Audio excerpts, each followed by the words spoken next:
Well, Donald Trump slamming Speaker Ryan in yet another Twitter triad yesterday, tweeting, quote, "The Democrats have a corrupt political machine pushing crooked Hillary.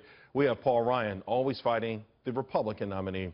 Despite Ryan announcing last week that he could no longer campaign for the GOP nominee, Trump is holding a campaign rally right there in the Speaker's home state of Wisconsin tonight. Joining me to discuss, former Virginia Governor and Senator George Allen.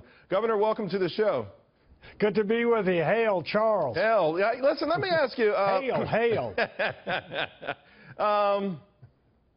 With this battle between Donald Trump and Paul Ryan, a lot of focus has been on Donald Trump, but what about the role and responsibilities that Paul Ryan has? I know he keeps talking about Congress and maintaining those down-ballot candidates, but is that somewhat disingenuous with the way he's been at arm's length with the nominee that the Republican voters have chosen?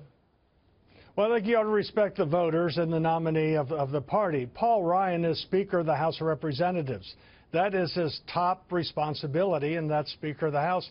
And he wants to make sure he's the Speaker, making sure there's enough Republicans to be a majority.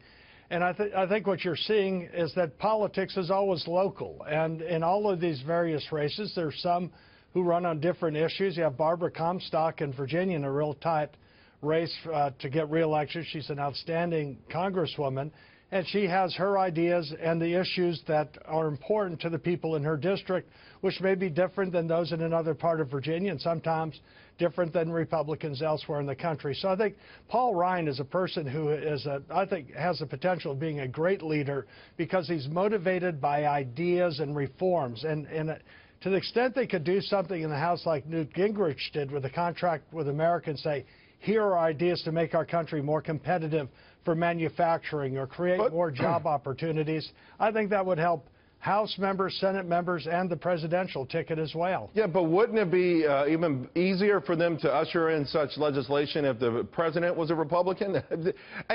No question.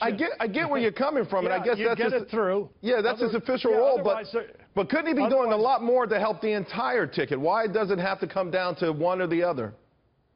Well, you'd like the team all to be working together. This is a very unusual year, and you don't necessarily have everyone running the exact same plays. They're not necessarily focused in their statements on the same issues.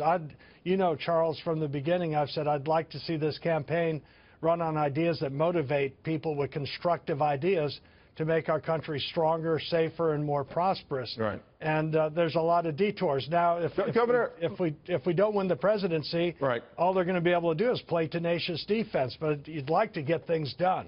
What do you make of the potential that this election could be rigged? Certainly that there's a rigging process going on, the mainstream media and others. Well, you have the rigging of most of the media is for the Democrats, and that's understood. It's one of the reasons why newspapers are dying, is that people know that on the internet they can get biased information for free.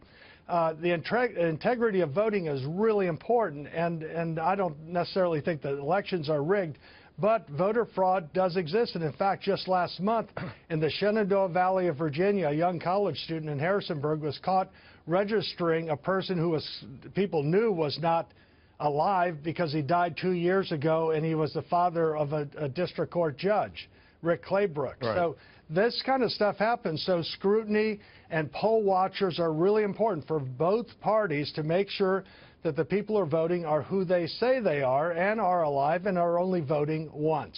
All right, Governor. Thank you very much, and hope to have you back real soon.